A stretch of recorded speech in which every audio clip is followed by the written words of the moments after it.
Walawani, welcome. My name's Ian Campbell from Palliative Care Australia in Canberra on the lands of the Ngunnawal and Ngambri peoples. Welcome to Thursdays at 3, our regular series of conversations with people living and working at the end of life. A big conversation today with one of Australia's biggest and most respected creators, but also a fella who's been pushing health systems, pushing health policy and pushing our society to confront dying and death for a long time, inspired by the death of his beloved dad Kit in 1997. It's a passion that in 2016 led him to establish Go Gentle Australia, a charity working to promote choice at the end of life, including the option of voluntary assisted dying. Hello, Andrew Denton. Hello, Ian. Nice to be here. Yeah, a real thrill for me to chat to you today. Andrew, you must get some funny looks from people who only know your work from TV and radio, and then realise how invested you are in dying and death and making that experience better. Is there a brain snap that happens for people when they get talking to you sometimes? Look, it works one of two ways. Often if I'm at dinner or something and someone says, "Oh, what are you doing now?" And I'll explain, well, I mostly work in end of life. And you can see this sort of glaze come over their eyes like, oh, I don't know what the next question is. But it actually often works the other way. And this has really surprised me down the years. If I open that door, how many people walk through it to talk about the end of life experience of someone they've loved, someone often in their family? And I remember I was once at a service station along the Princess Highway, and I was just getting back into my car, and a guy hopped out of his truck, made a beeline for me because he wanted to talk about how his dad had died. So, and shouldn't be that surprising. It's the one universal experience. Yeah. Oh, you've always been a master of sort of opening up those big conversations, opening that door. So I'm not surprised that it happens for you at places like service stations as well. Andrew, Go Gentle Australia has just released the State of VAD report, and we'll talk about that shortly. But if you don't mind, I'm keen to take you back to the very beginning of all this for you, the journey that started you on this, and the death of your dad, Kit Denton, in 1997. What was it about that experience that still inspires you today? Well, it was profoundly shocking. You know, like most people, we were complete amateurs in the face of death, and we have always been blessed by really great medical care. But our local hospital, which was a regional hospital, they did their very best for Dad. He had congestive heart failure and a whole bunch of other things. I've learned that there's a scarier C word than cancer, and it's cascade. And his various illnesses cascaded. And in those last days, all the pain relief and distress that could be legally offered him at that time, they just didn't work. And so we witnessed 3 days of pain and threshing and moaning, and we didn't really know what to do, as most people don't in that situation. And on the board of Go Gentle is the former federal president of the AMA, Brian Owler, and he told me he had a similar experience with his father in hospital. He said, you didn't want to be that person that complained. And this was, a doctor of many years' experience. So what we witnessed was very shocking. We never spoke about it because we didn't want to traumatize our mum, and we didn't really know where to put all of that. And none of that is a criticism of the healthcare professionals or the hospital. It was the best they could do under the circumstances, but it was clearly not enough. And it was only many years later that I found out my father had actually spoken about euthanasia, as he called it, and that he believed that should be a choice available. And I'm fairly certain, had it been available, he would have at least given himself the option. You lead me to my next question. Do you think it would be different now, better now for your dad? Voluntary assisted dying is in place across Australia, except the Northern Territory. Would it be a better experience for him now, do you think? For sure. My dad was a very smart guy and a very organised guy. He was the kind of guy that had the outlines of the tools on the chipboard in the shed. So he would have had himself organised, and I think he would definitely have given himself that choice. And it was clear what the pathway of his illness was. There was no good end for him. So I think he probably would have taken that choice. But having the choice and taking it are very different things. And that's been one of the biggest things I've discovered it takes incredible determination and courage to go down this path. And tell us what you have learnt. VAD's been in place since 2017. Victoria was the first state to introduce it. What have the families, what have the people shared with you about the experience since that time?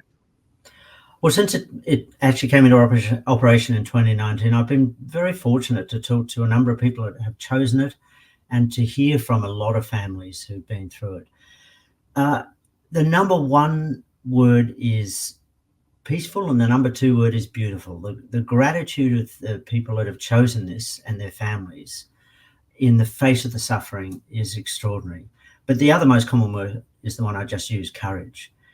It takes immense courage to pick up that drink or ask the doctor to actually commence that IV injection, to say farewell to everything you know and love, your one wild and precious life, as it's been described.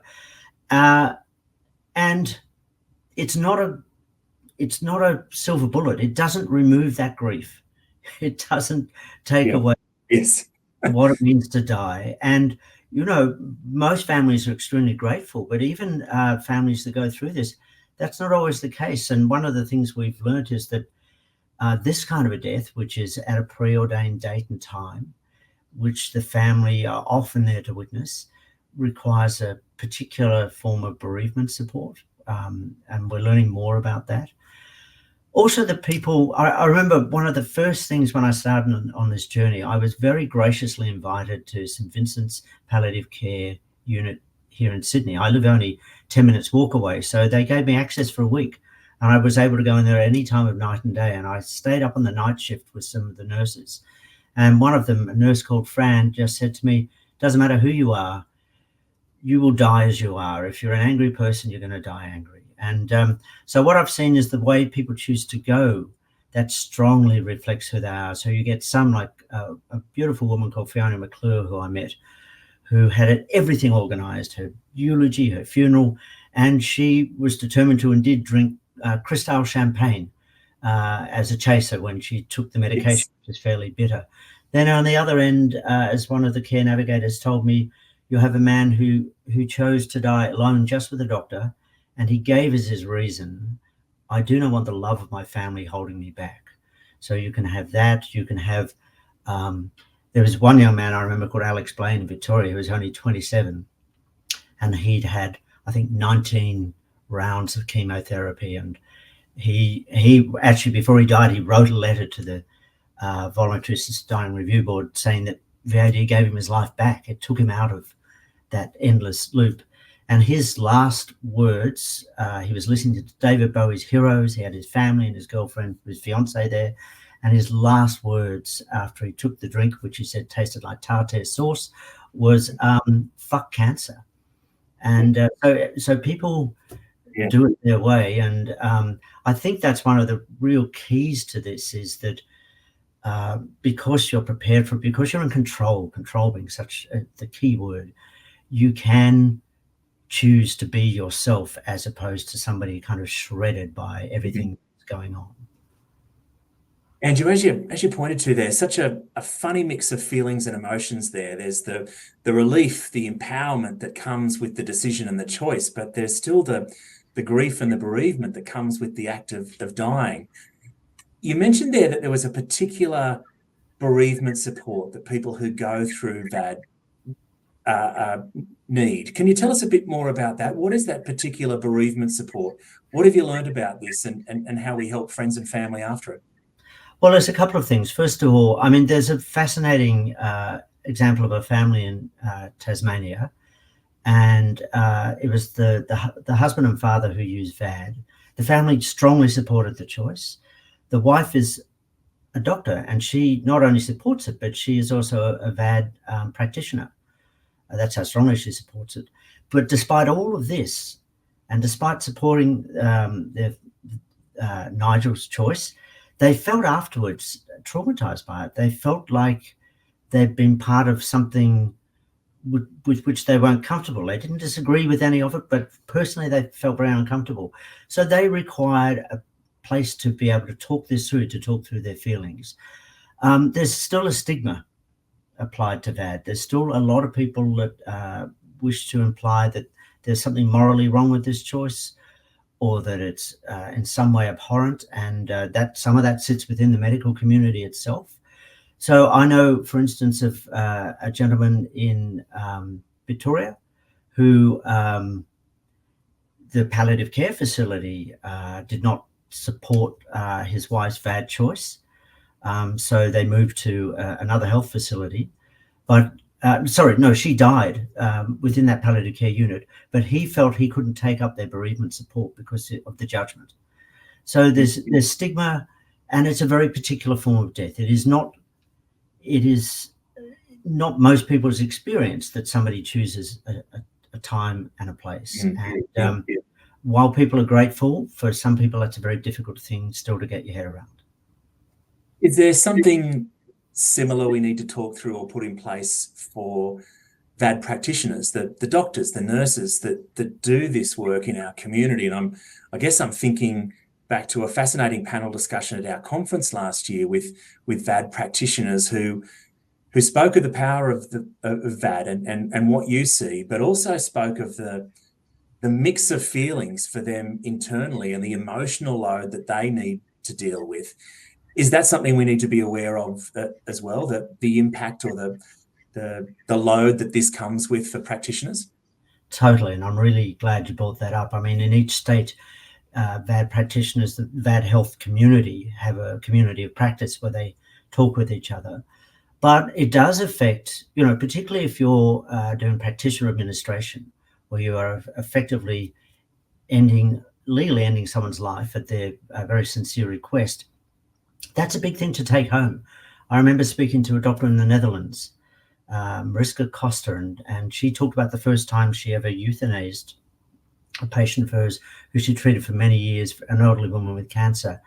And she was so emotionally overwhelmed afterwards. The nurses had to support her, and she used the expression, she said, it costs you.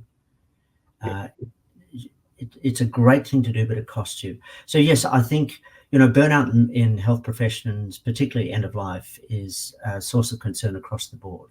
But in this in particular, and I think you're very right to highlight that. And that's why I'm very happy to be having this conversation. The more all of us are talking about the pressures that fall on people in end-of-life care, I think the more healthy we can make that ecosystem. Your day at work, Dale, doesn't quite cut it, does it, when you walk in the door? No, it does not. And I think, one of the doctors I spoke to for the second series of the podcast I made, Better Off Dead, Dr. Cam McLaren in Victoria, who's done a lot of practitioner administration, he said the first time he did it, he actually went away thinking, I'm not feeling anything. Am I a sociopath? Is something wrong with me? It took some time for the enormity of it to sink in. Now, I should emphasize that for all of these doctors I'm describing, they feel what they're doing is very right. And they also feel an immense sense of gratitude. In many cases, they feel it's improved their practice. They feel it is the essence of patient-directed care and patient-centered care. So it's got a powerful positive as well. But that's not to ignore the fact that you're still doing something which is a mighty thing to do. Yeah, these people are pioneers. We need to learn from the experience for those who come. Andrew, you've described the process to get here as Herculean and bruising. It was such a difficult, fraught battle for you personally and for the whole movement who were advocating for this. Is that sense of being bruised, is that starting to dissipate, to ease? Are we better at this now? Would we do it differently now? Well, I don't know if we do it differently, but definitely that's eased. And you mentioned the State of VAD report that we launched in Parliament House in Canberra recently. That was an extraordinary moment for us and for me personally, because it was almost 8 years to the day in Canberra where I launched Go Gentle at the National Press Club. And back in that time, other than the Nurses Federation, we were largely friendless. It looked like it would be decades before this law reform would happen. At our launch in Canberra, led by, I'm pleased to say, Palliative Care Australia, there were representatives of peak health bodies. Pretty much every peak health body in Australia is now either supportive of or neutral about VAD, reflecting the range of views of their members. And, you know, we've got over 1,000 health practitioners across Australia. We need more, but administering VAD and helping with the system. The fact that we're having this conversation, Ian, I don't have to tell you, and perhaps many of your listeners, that historically, many in palliative care were deeply oppositional to VAD, and as was Palliative Care Australia. And during the political battles, particularly the one where it was first legalised in Victoria, it was a very heated debate. And now here we are having this conversation, which personally makes me very happy. It's always been my great ambition that palliative care and VAD sit absolutely side by side, because, you know, when you look at what's happening in the first 5 years of VAD, 80% of people who choose VAD are also in palliative care. They're grateful for it, many of them in long-term palliative care. These things never were, and now practice has shown they are not oppositional. They are part of the continuum of end-of-life care, and there's so much crossover between them. We're bringing out a book next year, and one of the people in them, a man called Phil O'Keefe from Victoria, had motor neurone disease. He had the VAD medication, but he also was unsure if he wanted to take it and what it would mean for his family. So he also fully explored the palliation option, and in the end, he chose, as his respiratory functions closed down, to be gently taken off the respirator and sedated, and that's how he ended his life, even though he had the VAD medication in his house. And that, to me, is a really good example of how these two things move from one to the other, because what are we all invested in? The best possible end-of-life experience, the minimum amount of trauma, and part of that, a big part of that, is control, the ability to know that you're in control of what's going to happen at the end. Andrew, it's a really interesting point, and one of the takeouts for me from the State of VAD report is that 80% of people who take part in VAD are part of palliative care. That 4 in 5 people who do this are already receiving palliative care, and clearly you're a supporter of the two. But I must admit, sometimes when the discussion comes up within palliative care circles, there is that sense, I think, or that perception that Andrew Denton is anti-palliative care. Clearly that's not the case, but perhaps one of the scars from the earlier battles. Is that fair to say? Yeah, look, I think that is fair to say. That it doesn't surprise me that some people would perceive me that way. I should put that in perspective. First of all, the debate was very heated, and but one of the strongest political arguments run against the legalisation of VAD and put to parliamentarians, and I was in those very Houses of Parliament when it happened, were by representatives of palliative care arguing that with full resources, the palliative care could deal with all suffering. Now, I don't want to really litigate the argument, except to say that palliative care's own statistics, the Peacock statistics, plus the many testimonies we've had, obviously that's not true, and that's no reflection on the skills of palliative care. It's just a medical reality. In fact, one of the things I still have, one of the people I first spoke with was a palliative care nurse called Ray Godbold, who gave me his therapeutic guidelines to palliative care green book, which I only look at through cracks in my fingers, because finding out more about how the human body breaks down is not my preferred option. But I have such respect for palliative care. As I said, I started my journey in St Vincent's palliative care. I spent a week there. I still remember sitting in on their team meetings and listening to the kinds of cases they were dealing with. I remember there was a woman whose daughter they lived near Chernobyl, and she was in her 20s and she had cancer, and she wanted to just reduce everything to comfort care, which is obviously the palliative care team supported. But the mother was furious. No, you must do everything. And navigating that emotional territory was incredibly hard. I've actually been able to spend serious time in conversation with some of the most senior palliative care people in this country, people like Roger Hunt and Michael Ashby and Molly Carlisle and Greg Muir, but also in the Netherlands and Belgium. And, what I have seen, there was their former head of palliative care in Flanders in Belgium, Arsène Moulay, a beautiful man. He used an expression that's never left me. He said, it is so much more than a medical act, palliative care. And he said it's a sacral act. And by that, he wasn't referring to religious texts. He was referring to it's spiritual. Our dying, as we all know, is not a medical experience, even though medicine may sit at the core of what's happening. And I think the ambition that palliative care sets itself, that total care, that spiritual, that psychosocial, that medical care, that community care is enormous, and I strongly support it.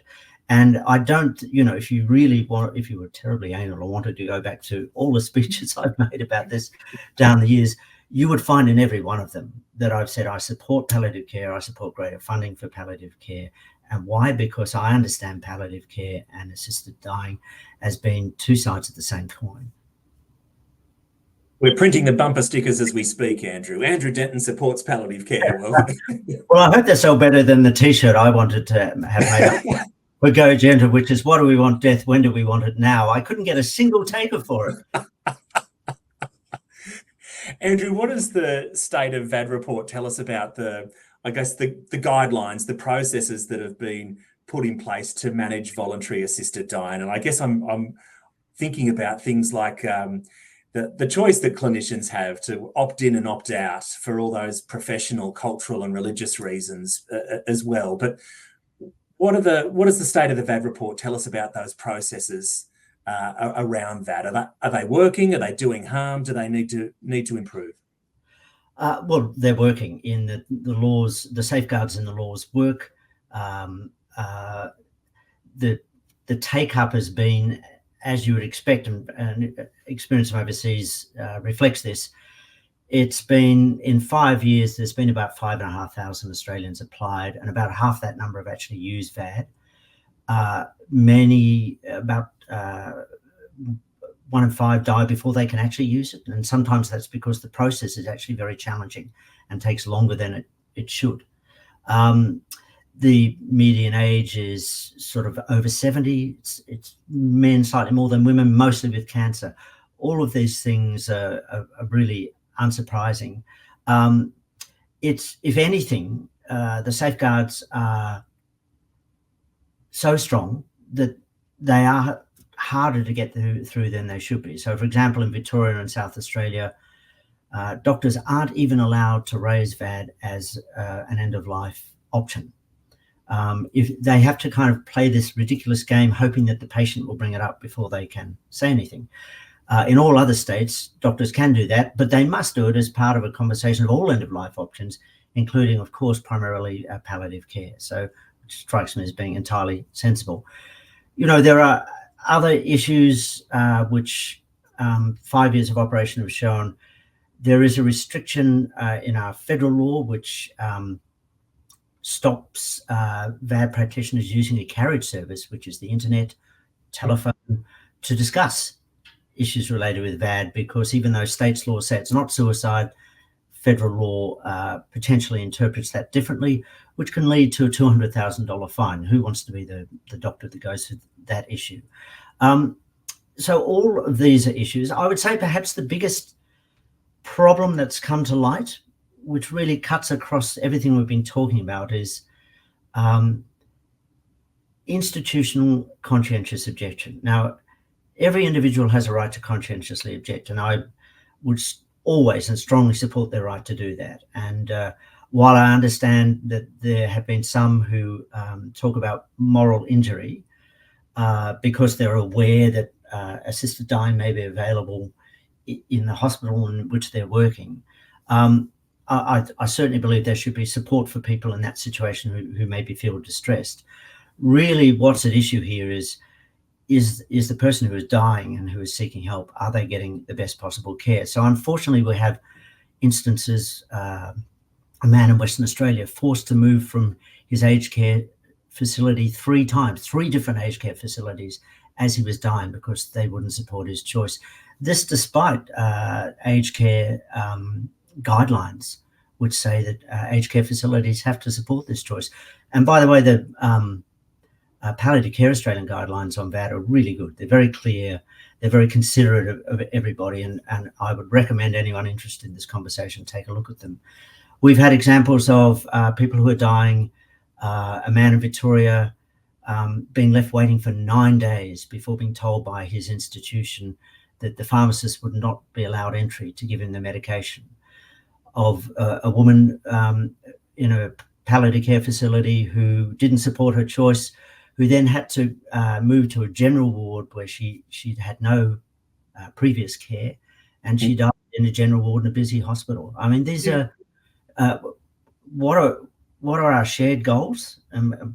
Palliative Care Australia's goals, as much as Go Gentle's goals, are that the end-of-life experience be supported, it be compassionate, it be about what the person wants. And, I hope that in the years ahead that those institutions whose policy is not to support VAD can find a better way to deal, as one nurse put it to me, human to human, with the people in their care who are dying, because it's inappropriate. Let's see what we can do together on that front. Obviously, still some good work to be done, still a long way to go. Thank you so much for your time today, Andrew. What does your end of life look like? Is it an endless loop of stairway to heaven? What's the plan for Andrew Denton? Well, obviously, if I've gone to hell, it's that. Well, there you go. I mean, I talk about things like advanced care planning and so on. Have I done my advanced care plan? No. And why? Because I'm not dying. I'm just as guilty. Yeah. Yes. Look, I just raised with my wife the other day. I said, look, I think we just need to start doing a bit of planning. And she looked at me like I was mad. But look, I had heart surgery 4 or 5 years ago. Apparently, I'm not indestructible. So my end of life, I hope, looks like what I think everybody else hopes it looks like, which is to be at home, which is, by the way, I'm pleased to say where almost 50% of VAD deaths happen, much more than the general population. Yes, thank you for mentioning that. Yes, especially, in the last little while where the government has really invested funding into care at home. Yeah. And the State of the VAD report really highlights the role that VAD plays in keeping people at home. Yes, and I know that's Palliative Care's ambition too, that people be supported at home. We have a lot of common cause there. Mm-hmm. So I hope it's at home. I hope it's surrounded by the people I love, with the music I love, probably not Stairway to Heaven. Either that or to be, hit by a comet while I'm having sex. Yeah, yes, okay. Well, I hope that's the case, Andrew. I wish you well with that one. Thank you very much, Ian. I appreciate it. Andrew, really appreciate your time. Thank you. Thank you. I really appreciate having the conversation.